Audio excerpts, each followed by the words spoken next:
Good evening, everyone. Welcome to No Credentials Required Friday Happy Hour presented by Belly Up Sports in association with Godzilla Media. I'm your host, Ryan McCarthy.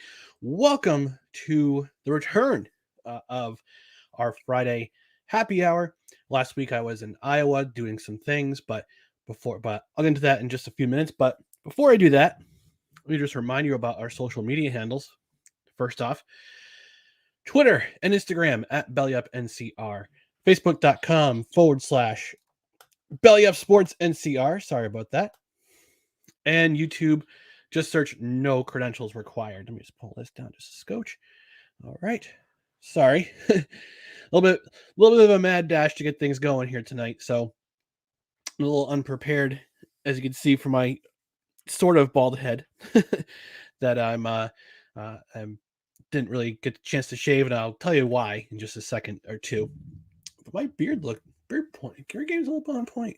Anywho, so before we get to everything, I'm going to tell you about my story about Iowa. Let me go ahead and share an open invitation to Dave Portnoy. Now, on the Twitter account for No Credentials Required yesterday, I kind of put it out there into the universe that it's really no secret that our esteemed presidente of Barstool Sports, Dave Portnoy, he's currently in Saratoga for the summer, betting on some ponies. It's track season.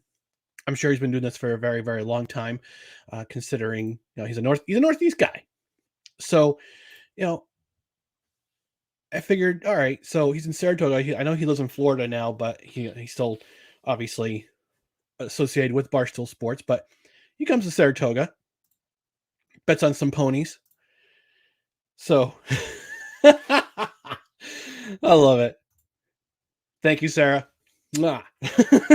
Here for the beard, not sports. I'm blushing. So anyway, I kind of put it into the universe that I kind of wanted Dave Portnoy to be a part of No Credentials Required. I figured it'd be a nice interview. I had a big guest July last month with a bunch of guests. I had my buddy Rod Peterson on the podcast. I had Brittany Wagner on the podcast. My buddy Jeff Levac, who is now El Presidente of the Albany Empire. Very, very meteoric rise to from a radio talk show host to now president of a football team. So congratulations to Jeff Levac. Like that dude. He's a good dude. So anyway, I figured, all right, let's continue this trend. Let's try to get ourselves some big guests. And I figured, all right, Dave Portnoy's in town. So I throw out this tweet. Let me just get that tweet up here.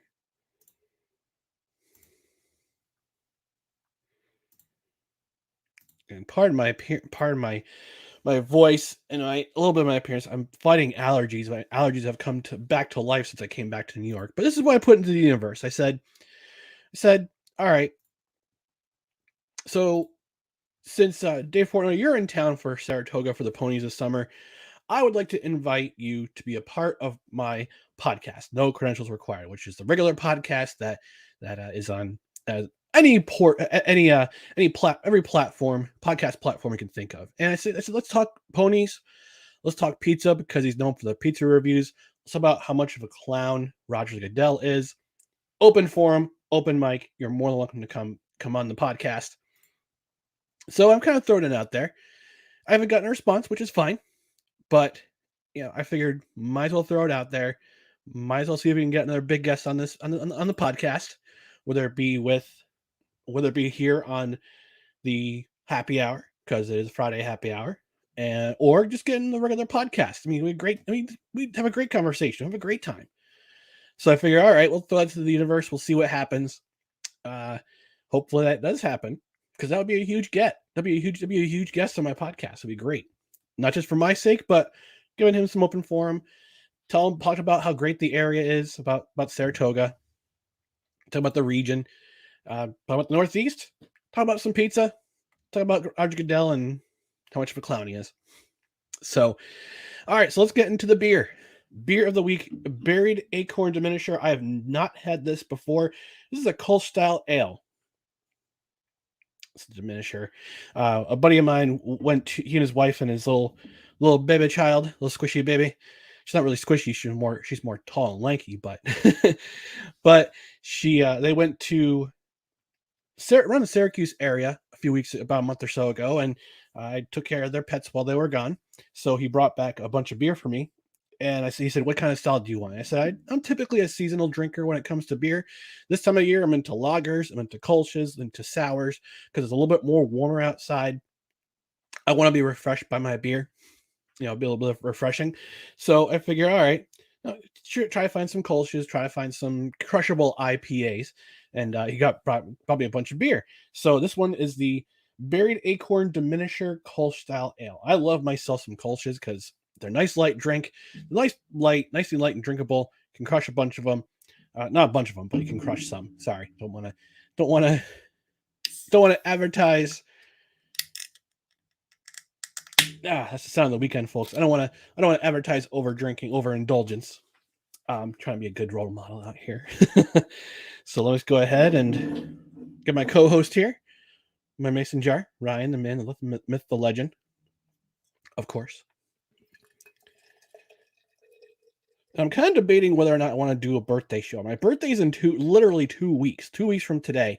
And I'm debating whether or not I want to do a birthday show. So if you're out there and you're watching, you tell me, should I do a birthday show? Where should I do it from? See if I can make some headway into trying to find out who I can have somebody host my birthday show. Guys, if you're watching, can we get somebody? Can we get the my buddy Goz is watching? Can you see if the Hideaway can host me for my birthday? All right, folks, we made it. It's the weekend. We made it. Be responsible, be safe, and celebrating it. But cheers.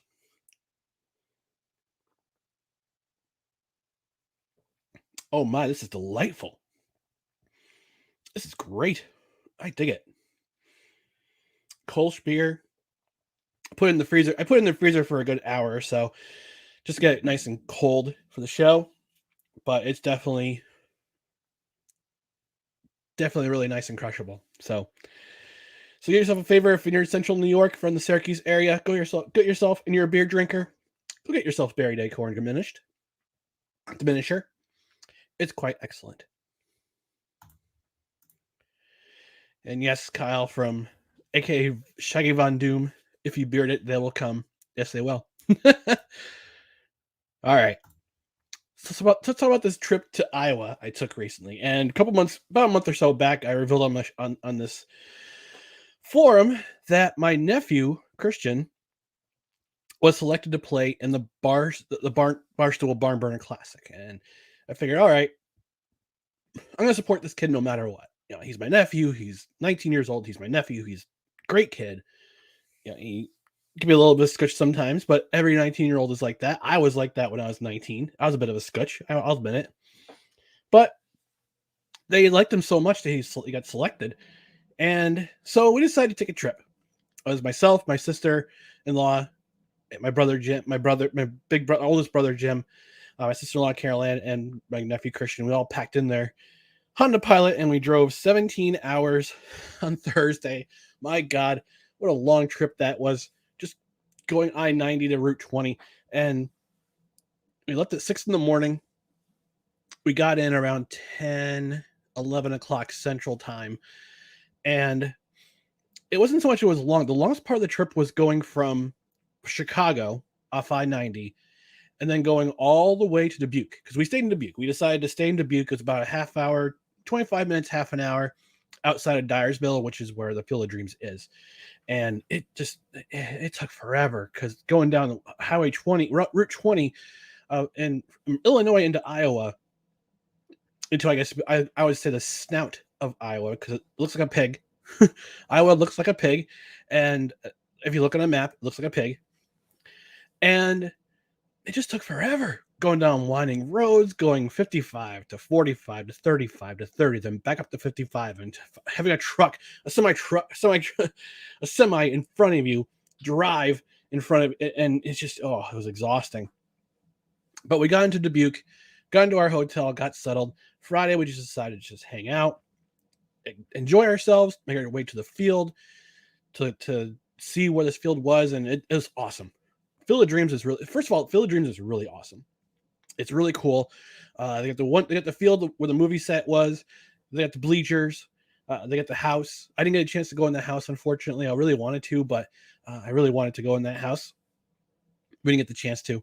But behind the field itself, they are currently building the Field of Dreams for Major League Baseball. Now, Major League Baseball is going to have is going to have a game at the Field of Dreams a week from Sunday, I want to say. They're building all the setting, the entire setting. And I'll show you a picture of that real quick. It looks really, really cool. Chrome tab, my drive. There it is. So there's the bleachers. There's the field behind the original field, where the field, you see the corn right here, the cornfields. You see that in the background, you get the Major League Baseball pole. You got the Major League. They were actually building the media booths where ESPN and WFAN New York is going to be, and whichever radio station the White Sox play on, they're going to be in those media boxes right there. Get the lights just in case it goes dark. Got some bleachers going on. It's a temporary stadium, and I guess what's going to happen, I was told by somebody, I don't know if it was a local or if he was somebody who was just in the know, that these bleachers, all this is going to be torn down after the game. As soon as the game's over and they wrap things up and all the players go out of the stadium, they're going to tear all this down. So I don't know if they're going to do another one, if they're going to do another Field of Dreams game for Major League Baseball, but I thought that was pretty cool because you had the original set for Field of Dreams. Oh, hi, Tags. Hi, buddy. Tag along. The world's greatest cat is joining the program. By the way, this cat missed me forever while I was gone. But yeah, they have the Field of Dreams. So we went to the Field of Dreams, just kind of got ourselves situated. We went for lunch. Excuse me, again, my allergies are just driving me crazy. We settled in. We went to the Field of Dreams. We went to lunch at this winery. Can't remember the name of the winery.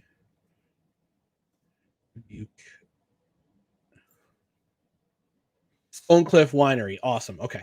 Stonecliff Winery, great winery. Had lunch. My sister basically bought out the entire supply of the wines they had there.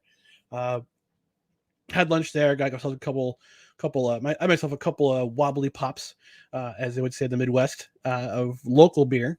Because whenever I go somewhere, I want to try the local stuff. I want to try the local brands. I want to try the local stuff. This is a great stout I tried from a brewery in Dubuque or in Iowa. I think they're based out of Waterloo. It tastes like they made it with espresso. So it was a nice coffee finish. It was awesome. After the winery, we walk around the port of Dubuque and we saw American Cruise Lines. No plug here for them, but not because it's bad or they don't sponsor me, but the port of Dubuque, they had it's right along the Mississippi River. So they had American Cruise Lines come up. They do a tour up and down the Midwest on the Mississippi. And they start in New Orleans, I think it is. They start in New Orleans and they move their way up to, I think, Minneapolis, St. Paul, because that's where the river usually begins. But they stopped in Dubuque, and I gotta say, I was surprised. Dubuque surprised me. I like Dubuque. I know it's not everybody's. The Midwest isn't everybody's cup of tea. I know we here on the East Coast and the coast, we call it the middle of the country flyover country, which is unfair because I was full of nice people. I was full everybody who we were welcomed with open arms. They liked like people talking with people from New York. so from the Northeast, and don't underestimate places you haven't been before. That's when I want to say travel tip. If you're heading to a destination and you think this is a random podunk town somewhere, don't discount it, because I didn't think I didn't think highly of Dubuque, but I was very surprised by what they had. They had breweries, they had wineries, they had really nice walking areas along the Mississippi River. It surprised me. It's a nice town. But we walked up and down the port of Dubuque, and it was a nice time. It was just a nice, relaxing time. Excuse me. I'm not sure what happened there. Hair in my mouth from this little guy here. Ties aside to this cat has not. I gotta show you. This cat has not left my side since I got back from Iowa. It's hysterical. Either he's working with me. He's here in this tower. He is, or he's right now. He's on his tower. This is his tower. We call it his tower. And he's or either that or he's snuggled up with me on the couch, snuggled up with me when I'm sleeping. This cat has not left my side. This is the world's greatest cat. I hope nothing ever bad happens to him. But yeah, so Dubuque. Friday we go to the Seven Hills Brewery. I actually put it on my Twitter, on our Twitter page, which is again at BellyUpNCR. Had dinner there, had drinks there, had great beer, brought home a case of beer. Of course, I have to. And then Saturday comes along, we wake up early, we get our breakfast in, and we head to the field. All the players had to be at the field at 10 a.m. Central Time for workout, for just throw around, for production stuff. I obviously did a live stream there. I got to interview Dallas Braden, great dude. Get to him in just a few moments, but okay. So Kyle from here in Puckburg has a quick question. What was the bug situation like at the Field of Dreams? I've always been curious because of the corn. Horse flies. Not huge horse flies, but just flies. It was just flies were around. They were bothering. They were bothersome. Typical fly stuff, mosquitoes if you're out there at a certain time after dusk. But just flies. So anyway, get to the field at 10. I'm there for a while, just walking around the field. They're doing production stuff because they were filming the game. They were doing some advertising stuff with Mattress Firm, as you probably heard on the live stream with Dallas. He gave him a big shout out as a sponsor. And then the game started.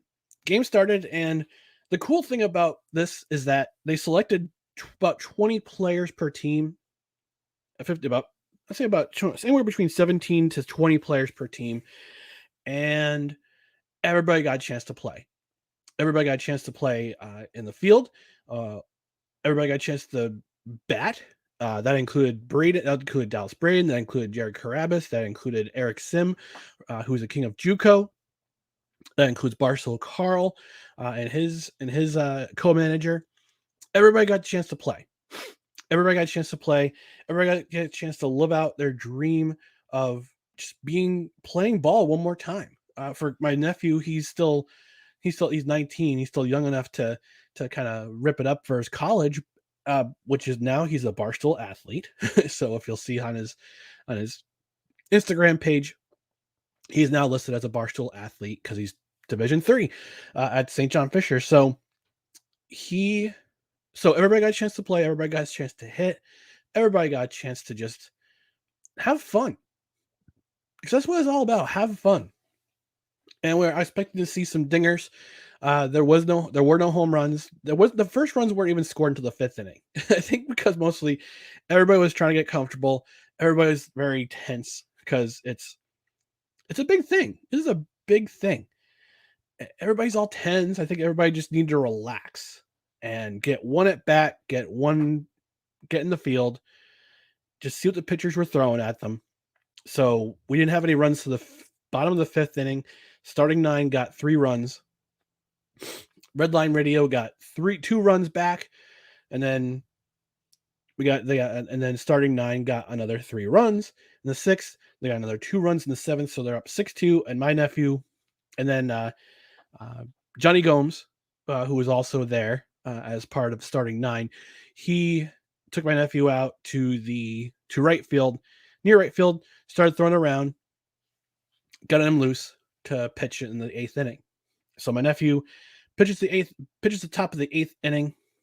He throws. He gets the first batter out, and the first batter, which is really cool. Basically, he's the right-handed Jim Abbott, and if you don't know who Jim Abbott is, Google him. Jim Abbott was the left-handed pitcher who played at the University of Michigan. He was born with one arm. He was born with just one fully developed arm, and this kid had he had a fully developed right arm, but not a fully developed left arm. But he could throw. He threw gas. That guy threw gas, but when he got to the plate, he had this really special prosthetic that attached to his bat. So you get to see him try to get a hit off my nephew. Didn't hit. Actually, when he hit the ball to left field, he dropped his bat, and the prosthetic arm was there. So you see Dallas Braden pick up the prosthetic arm and runs down first base line and goes, "Here, let me give you a hand."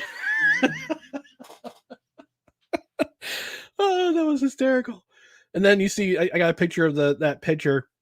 I don't remember his name for the life of me. I'll have to look it up again. But he, you see him in the next shot drinking a beer out of his prosthetic arm, which is pretty funny. But my nephew gets the next guy out. I think he grounded out, or he popped out. And then my nephew struck out the next guy. And after he struck out the last guy to end the inning, he did the Trevor Bauer sword in the sheath thing, which is pretty cool. And you see this team just went crazy. So bottom of the 8th, no insurance. And then the top of the 9th came, and Braden comes in and unfortunately blows the game for those runs weren't necessarily his fault either. I mean, he had a pitcher who, not my nephew, who loaded the bases. Braden tried to come in and make the save with 2 outs. And I think what did it in for starting 9 was the fact that every player went in the field, took a beer, and stuck it in his pocket.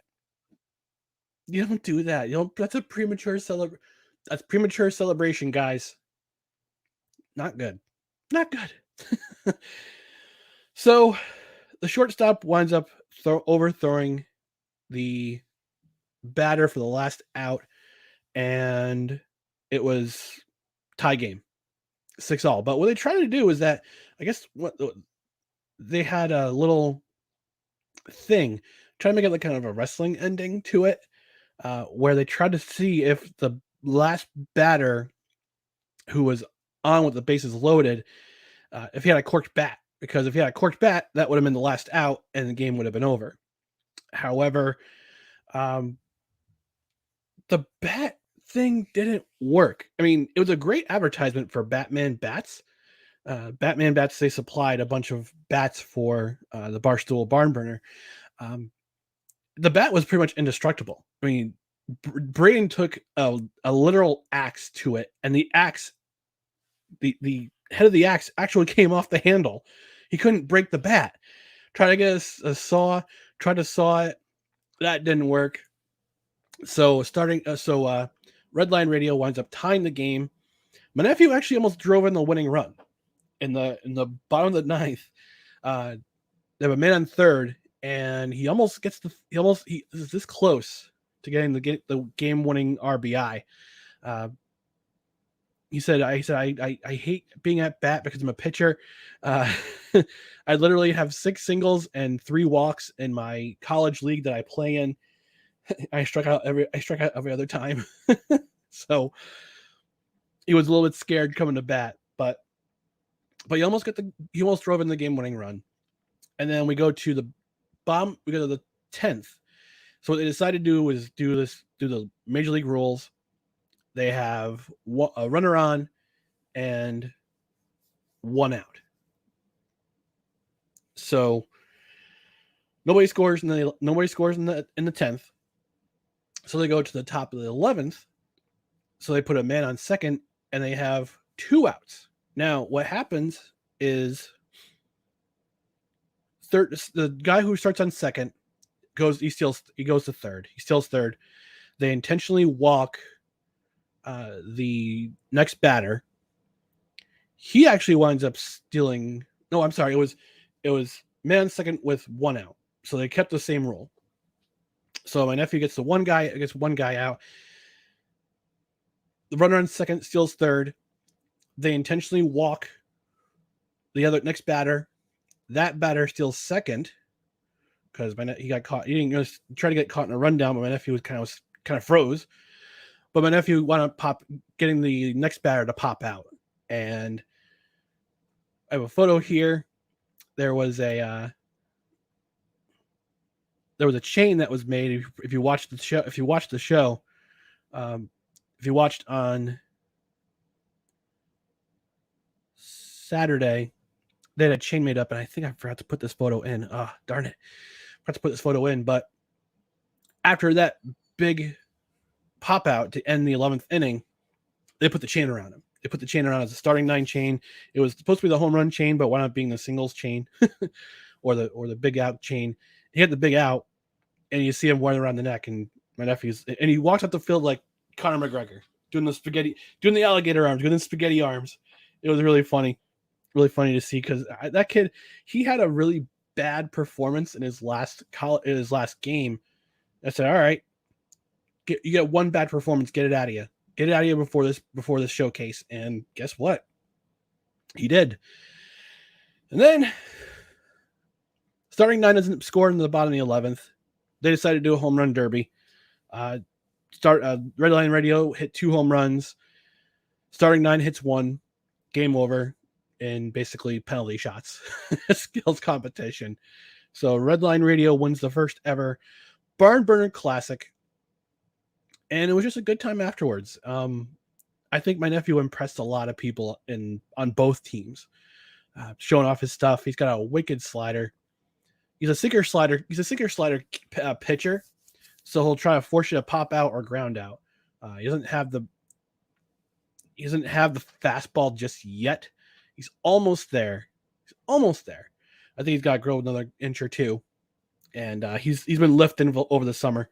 I think one thing that, because he tried out for football, and one thing that football helped him with is develop his strength, get him in the weight room, getting disciplined in terms of working out. But no, but then we had to endure a 2-day trip back to New York. We stopped in South Bend because my nephew is a Notre Dame fan. So is my sister-in-law. I don't know why. We're not Catholic. We're not French either. But no, we stopped in South Bend because we got snarled in Chicago traffic because of Lollapalooza. But no, we stayed the night in Cleveland after our trip to South Bend, impromptu trip to South Bend, and then drove back on Monday. Now I'm home, and my allergies have been kicking my ass kicking my butt the last 3 days because Northeast weather doesn't know how to change it. It doesn't know what to make up his mind for the summer. Oh, we have a guest, and just in time, just as I'm wrapping up my story about Iowa, we'll get to the national news headlines in just a moment or two. But no, I had a lot of fun this trip. I'm hoping to do it again next summer. They want to do another one, the Field of Dreams, next summer. Hopefully, Corona is not a raging bee by the time we're here next year. I have a feeling it won't. Please, God, don't let it be. But we want to travel back there, except we're going to fly in this time. Next time, we're going to fly in, rent a car, and drive out to Dubuque and watch the game from there. But I had a fun time. Can't wait to go back to Dubuque. You're a charming city. You're a charming little town. And I can't wait to go back and drink all your beer again. All right. So we're going to bring in our potluck national news headlines of the week. Before I do that, I have a guest. Give me just a quick moment to change backgrounds because I keep forgetting to do that. So let's go ahead and bring in who is making a repeat appearance on Friday happy hour, even though he doesn't drink, which is cool. From the Sports Stove podcast, Vince Stover. My friend, how are you doing today, sir? I'm doing great, Ryan. You survived Iowa. That's I always a did. good. That's always a good time. Iowa's one of the states I went to, and after 2 days, I thought I got to get out of this place. Um, so congratulations on surviving Iowa. Hey, I was actually I don't know what part of Iowa you were in, Vince. I was in Dubuque, but I thought it was a charming little town. I also thought one thing that also surprised me is how hilly that part of Iowa is. I thought it would just be flat and boring and lifeless, and no, it was hilly and literally corny, and it was fun. I enjoyed myself there. You fit in well in a corny town, right? I would actually, yeah. I got dad jokes for days. All right, so I'm getting to my potluck here, Vince. What national headline kind of stuck out to you this week? Because I got a couple that kind of stuck out to me. Which national headline kind of stuck out to you? Man, for me, I guess I don't know. I've been leaning towards football. A lot of stuff going on with football this week. Of course, today there's basketball news with a commit to Memphis as well. But for me, any headline when it comes to sports is a happy headline.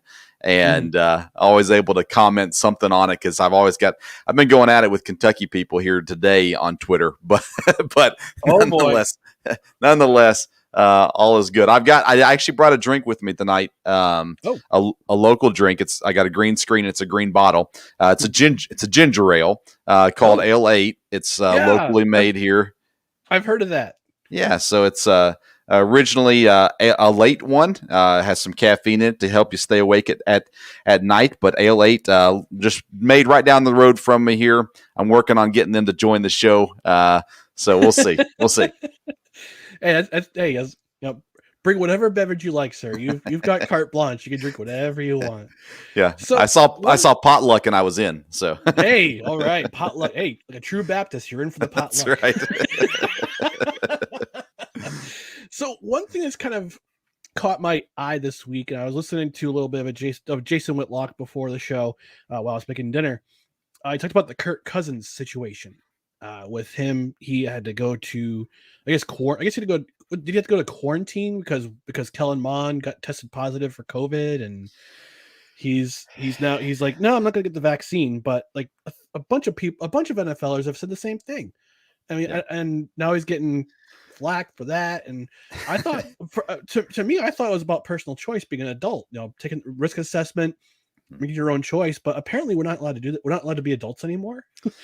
Yeah. Well, you remember last year, Kirk Cousins had the comment about COVID, if I die, I die. And I remember that. So that caused a lot of stir last year. And then this year, he said this week, I'm thinking about putting plexiglass around me in the meeting rooms and stuff like that. And then the argument was, well, just get the vaccine and whatever. And he's like, no, it's private and personal. I'm not going to get it. And he's not wrong. And he's not wrong about that regard. He's not, and I'm not an anti-vaxxer, but I'm not getting the vaccine. And there's a number of reasons for it. But at the end of the day, I don't trust our government at this point on either side of the aisle. And I know in my state, my governor has lied about information. And I feel like if you have to lie about it, there's something messed up with it. So I've just stayed away from it. My boss, he's encouraged me to get it. He's not forced me to this point. And we've had conversations about it, and it's been civil conversations about it. And at the end of the day, he says, hey, it's ultimately your choice. And right. Kirk Cousins he's a Christian. And he is someone who doesn't want the vaccine. So that's 2 strikes against him when it comes to criticism. So he's going to hear about it. And you know what? He sounds like he's ready to defend himself for it. And he hasn't said the crazy stuff that Cole Beasley said. He's just said, he hasn't I'll keep my opinion to myself. But at the end of the day, I'm not going to get the vaccine. And I don't blame anyone for it. And I think that for the most part, I think that the players as a whole support each other in whatever they choose. It's the upper management, the NFL, those kinds of people that are putting the pressure on. Yeah, here's my thing about the COVID guidelines that the NFL put out. How come that there was no pushback from the PA? There's no pushback from Right. the Players Association saying, "Hey, don't we have a say in the matter? Because we're got to work together somehow." But I guess the NFL said, "No, we're just gonna put this guideline out here. It's if you're vaccinated, go ahead." I mean, personally, I'm vaccinated, so it was my choice. It was my choice to get it because I have someone in my family who has autoimmune. I don't want to bring it into my house, knowing that she's here too, and I don't want to make her physically debilitated or physically ill. It was my choice to get it. So I think there's a little bit of criticism. I know there's a lot of hyperbole too, unfortunately, in regards to personal choice and if your argument makes sense, then it makes sense, and then fine. I'll accept your argument. But if you're coming from the top rope with something that's just completely out there and crazy, then like, hey, I'm not getting the vaccine because I'm gonna grow a tail, or I'm gonna get 5G, or I'm gonna become magnetic. Well, let's pump the brakes a little bit on that. But if you're just saying it, it's like if you're making a rational argument for not getting it, I understand. You're an adult. You're an adult. Let's treat each other like adults, and be civil about it. Like you said, Vince, let's just be civil about this whole thing. And instead of we're going right for the throat, and because we're trying to end this disease. I don't know if it's, I mean, I might get booed from YouTube for saying all this stuff, but I don't care. I'm an American. I have freedom of speech to say what I want to say. Also, it's my show, so step off. But no, I mean, if you have a reason for not getting it and you're rational about it, great. The same thing for getting the vaccine. If you're rational about getting the vaccine, like I made my decision to get it, then that's my decision. Please respect my decision. I thought right of conscience was a thing in our country. Apparently, we're not allowed to do that anymore in the 21st century. But what's interesting too is the NFL over the last several years, decade, maybe longer, they've never had any convictions. It's always been from pressure from the outside. It's not been that they necessarily believe every player should get it. It's that they believe that the fans think that every player should get it. So they're trying to, but the reality is, and I talked about this on one of my podcasts, the statement that the NFL put out about diversity says that they want to represent the fan base, and the fan base, not all the fan base is vaccinated. And so if you want to truly represent your fan base, you then need to allow people to make decisions and be fine with it. And the deal is they say, well, you don't have to get it, but if you don't get it, then this is going to be in place, and this is going to be in place, and they're just peer pressure and, in my opinion, unfair things. It's one thing about doing the testing and all that. That's fine. There's nothing wrong with that. The testing and all that kind of stuff. But then the extra pressure on top of that, whereas if you miss a game and other people miss a game and your team has to forfeit the game, then it's not going to get postponed or rescheduled. If an unvaccinated player is the reason, then you guys just don't get paid. You guys don't get to play. Well, that's not fair, and that's not right. No. That's why I'm surprised there was no pushback from the Players Association. Yeah. And my dad said either make it a rule or don't make it a rule, and then go from there. If you're really going to make everybody do it, then just make everybody do it and be done with it. Otherwise, if you're not going to force it, then you've got to understand it is what it is, and we still don't know what's happening. Right at the end of the day. We still don't have a clue. Even vaccinated people are still getting it. Can they carry it? Who knows? There's different opinions on that. Now they're not getting as sick in most cases. If you're vaccinated and you get the virus again or get it for the first time, you're not having the same side effects as those unvaccinated. So that's positive and that's good. But there's still so much unknown, and if it's not going to be a rule, then you need to loosen up a bit on that. And, the NFL survived last season as good as any league did. And, they're just going to keep on taking these PR hits as they Yeah. as they kind of go against a certain side of their demographic. Yeah, it's crazy in that regard, but anyway, let's move on. Let's move on from the NFL. I mean, preseason started yesterday, albeit it was the Cowboys and the Steelers. I watched the CFL. I watched the CFL. I watched the kickoff of the CFL finally after 620 days. Seeing good old Canadian football on ESPN2. The War Games tonight. I'm excited for it. I'm happy that there's football back. I mean, in my backyard, we got the National Arena League playoffs starting tomorrow with the Albany Empire hosting the Carolina Cobras. I think you can catch the game on YouTube, so you might see me taking pictures of in one of the end zones as I do. But no, NFL starting, training camps going, preseason games are going on this year, thankfully. For your Packers, it was kind of I wouldn't say a close call with Aaron Rodgers finally deciding to come back, but what'd you make of that press conference? I loved it. Loved every second of it, man. So going in before the press conference, I was firmly on the Packers side of the story. I was against Aaron Rodgers. I was tired of him and his antics and his drama and that kind of stuff. He comes in, he finally speaks, and he tells his side of the story, and he does it so clearly and so precisely.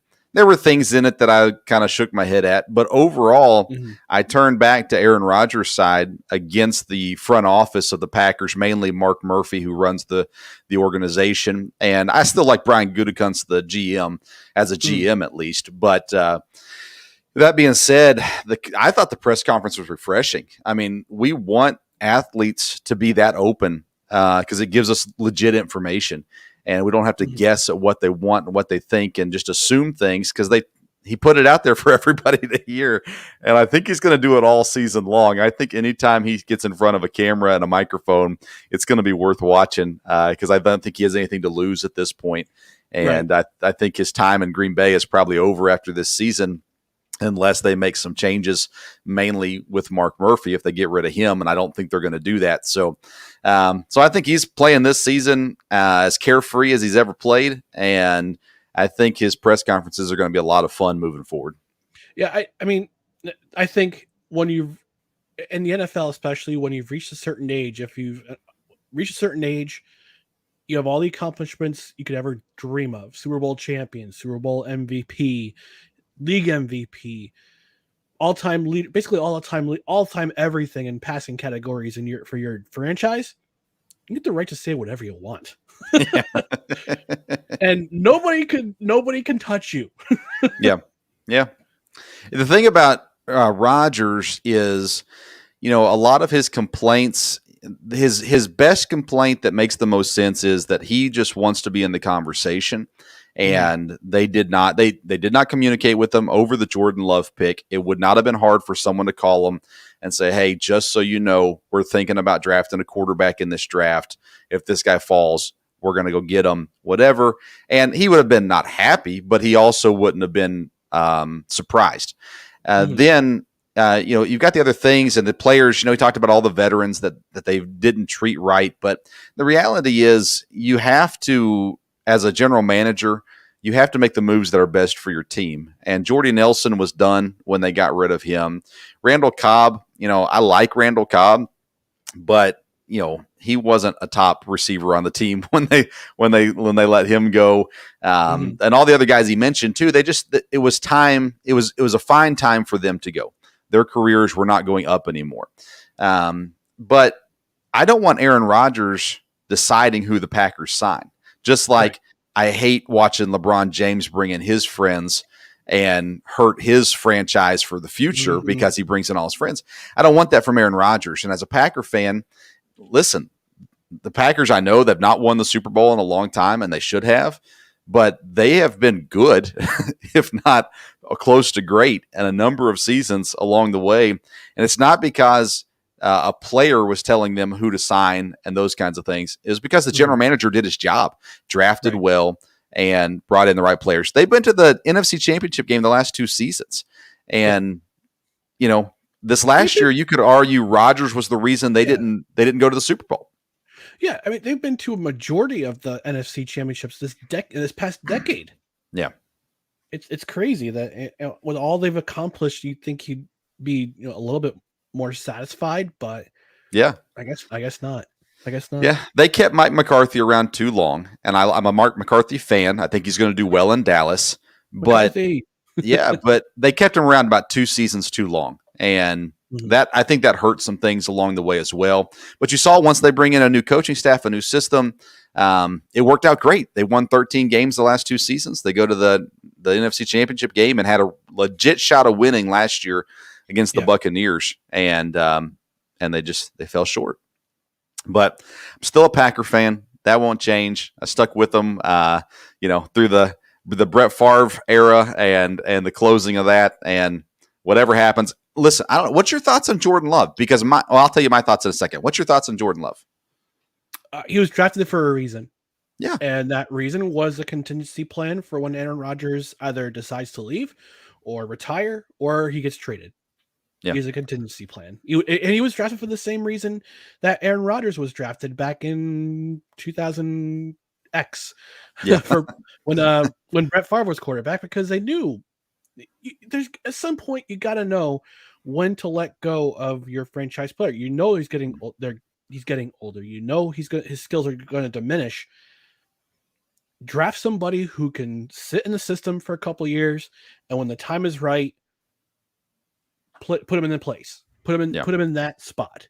And I think Jordan Love's got a lot of potential. He's got a different skill set than Rodgers. Rodgers is more of a gunslinger, so to speak, and Love's got a different skill set. He can run the ball as well as throw the ball too. So, but there's as you know, Vince, being a believer in Ecclesiastes, there's a time and place. There's a time for everything. Mm-hmm. There's a time for everything, and Aaron Rodgers' time is coming near where, again, he's going to have to either retire or he's going to have to be, or he's going to go somewhere else. Yep. And every great franchise has that next player in place. He was that next player when he was drafted and sat under Brett Favre for 3 seasons, and then like that, they said, "All right, you're ready. We're going to trade Brett Favre to the Jets for that one season," and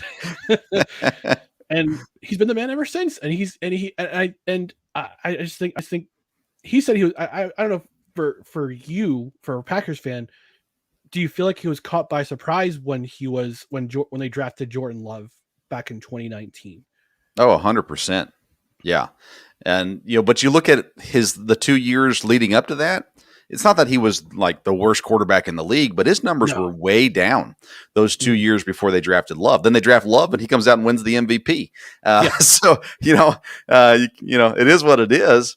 But everybody acts like, well, Jordan Love hasn't played a snap. Jordan Love isn't going to be any good. All this kind of stuff. He's had 2 years now after this season. He'll have had 2 years to sit and learn the system and practice and be around the coaching staff and all that kind of stuff. You cannot tell me that that's not a positive thing. He's not going to beat out Aaron Rodgers. He's not as good as Aaron Rodgers. No one's expecting him to be. But if he had to play this year, I still think the Packers were a 10, maybe even 11-win team with Jordan Love at the quarterback because the system works. I mean, San Francisco, the Rams, the Falcons, when they went to the Super Bowl, we're all running this system. It works, and it's friendly to the quarterback. So, and the other talent that they have on the team, this is a coming soon. The Jets. Yes. And I say in the next 5 years, as long as they keep the same coaching staff in place and they can protect Zach Wilson, the Jets will go to a Super Bowl within the next 5 years. All right. So the Jets have an offensive line. They've worked hard to build that. They've got a quarterback that they believe in. They've got some good pieces elsewhere. Do they have the wide receivers to contend right now? They're getting there. They're getting there. And here's the cool part about Jets camp right now. The New York media does not know what to do with all this positivity that Robert Saleh puts out there. Like, what do we do? What he's so positive that he's putting the Jets team together. Everybody believes in him. What do we write about? Oh, Joe Judge is making players run laps in Giants camp. Let's talk about that. Yeah, he's forced 3 players into retirement just this week. Yeah. So they've got something to go to now. They got that to go to if I want to put some flame throwing headlines on there, but they don't have anything with the Jets right now. But no, I think the Jets are slowly building their offense. They're building around Zach Wilson. They're doing the thing that they're doing with Zach Wilson that they couldn't do with Sam Darnold. And I think it's a shame because I think Sam Darnold's a very good quarterback. I've been a fan since day one, but they managed to commit highway robbery when they traded him to Carolina for a 4th and a 6th this year and a 2nd next year. Oh, Joe Douglas he knows how to trade him, but no, I think if they get one more receiver, they got Corey Davis. You get Corey Davis in free agency. You draft Elijah Moore, who is having an outstanding camp right now. You get Denzel Mims as a complimentary receiver. On the other side of Corey Davis, you get Jamison Crowder on a restructured contract. He'll probably be let go after this year. They restructured his contract. He took a pay cut, but he's willing to stay around for at least another season. They've got tremendous depth at running back. The only question is right now is their backfield on defense. They've got a lot of unproven. They drafted a lot of corners, but a lot of them are unproven or have been inconsistent. Same with the Mosley. CJ Mosley is a big question mark because he missed he's basically missed last 2 seasons because he had that groin injury in 2019. Where he had he basically played 3 quarters and like half a quarter, and he sat out all last year because of COVID. So he's the biggest question mark on the linebacking side, but their defensive line is always going to be elite. Yeah. So I think the Jets will be. I'm making a couple bold predictions. I know it's not my football and NFL episode yet, but I'm making a couple bold predictions. The first being the Jets will be in the Super Bowl in the next 5 years. Even the toughest division which will be the toughest division in all of NFL in the AFC East. It's going to be a tough division. But that's one of my predictions. The next prediction, the Jets will be in the top 10 in sacks this season. Carl Lawson, Quinnen Williams, Jonathan can't remember his last name. He's got a hyphenated last name. He came over from the Rams, but he came on strong after last year. But I think the Jets will finish in the top 10 in sacks, which they haven't landed in since I think 2015. But those are my bold predictions. Talked about the division, tough division. I'm covering it Tuesday on our podcast. But you look at what the Patriots did this offseason, which they got maybe 20 times better than they were last year. And they've got a quarterback for the future in Mac Jones. You got Buffalo, who looks like they're going to be pretty steady for a long time running. Miami, I think, is the big question mark because they have the talent, but I admit I don't believe in Tua. I don't have any confidence that he's going to be a legit NFL quarterback. Could he be a bottom 20 to 30 ranked quarterback? Sure. But to me, he's not the answer at Miami. A Deshaun Watson trade, an Aaron Rodgers trade next year are things that I kind of look for Miami to do to improve at quarterback. Am I wrong about Tua? Do you think he's legit? I think he can be legit if they can protect him. It's all. I'm a former offensive and defensive lineman, and I'm biased. I'm always going to be biased with the line. But if you can build your team around a great offensive line that can protect the quarterback and a great defensive line can get after the quarterback and stop the run, you'll be unstoppable. Yeah. And I can understand your doubts, but I just don't know enough about the Dolphins offensive line to wonder if they're going to break through this year. They almost did it last year. They were pretty close to doing it last year. I love Brian Flores. What he's doing down there is absolutely incredible. And they've got some just stud players down there, skill players and defensive players and whatnot. For me, it all hinges on Tua. And yeah, offensive line's definitely an important piece to that puzzle. I don't know. I don't have the confidence. The fact that last year they'd put him in and then pull him out in the fourth quarter. They bring Ryan Fitzpatrick back in to win the game for him. Just made me go, man, that's just not good. No, that plants seeds of doubt. And anytime you get, sometimes if you get plants, seeds of doubt planted in you, they might bloom. They might bloom. Yeah. But yeah, definitely. All right. So I'm going to wrap things up a little bit here, Vince. So tell the people where you are. Tell the people about you. Where can they find your podcast? Where can they find you on social media? Have the floor, my friend. Perfect place to find me is on Twitter at Sports Stove. On Twitter is where I'm the most active. I do have an Instagram, but Twitter's the best place. Podcast, the Sports Stove podcast, you can find anywhere you get your podcasts. And we are on currently 2 nights a week, Tuesday night and Thursday night at 8 p.m. We're probably going to have to change that with football season starting up. Competing against the NFL is not great for viewership. So we're probably going to switch that up. And then we're adding a new show starting September 1st on Wednesdays called the Sports Stove Local Hour, focusing on all things Kentucky athletics. Hey! Local sports is my territory, pal. But you're not in my locale, so that's true. I'm not in Kentucky. So we're going to be covering UK football games. We're going to be previewing those, bringing in some local guests from the local paper and other Kentucky writers and people, TV personalities and things like that. We're working on getting Coach Bowden from Louisiana Monroe, who's there. That's the first game against Kentucky. And so we're trying to get that set up as well. And we'll have guests from the opposing teams on and stuff like that as well. So a lot of things happening. You talk local sports. I do high school football on the radio down here. That starts up in 2 weeks for us. So we'll have our first game, a big double header for our first night in Jessamine County, Kentucky. So so a lot of stuff happening right now, but you can find us anywhere and occasionally on the Friday happy hour here as well.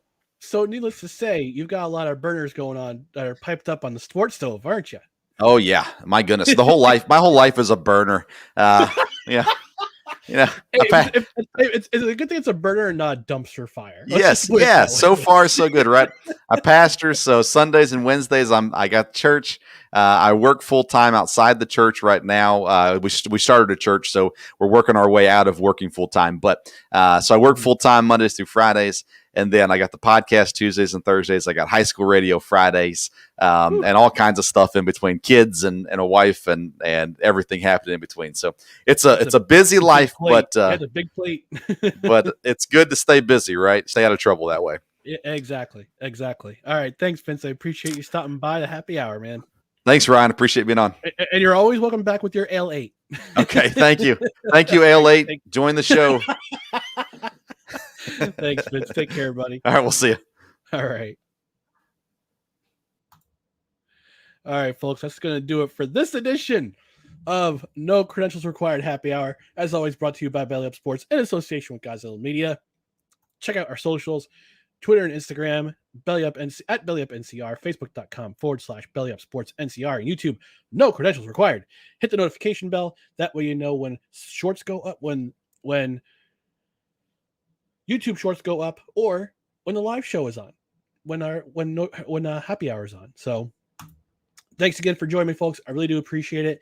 And we'll see you next week. Take care.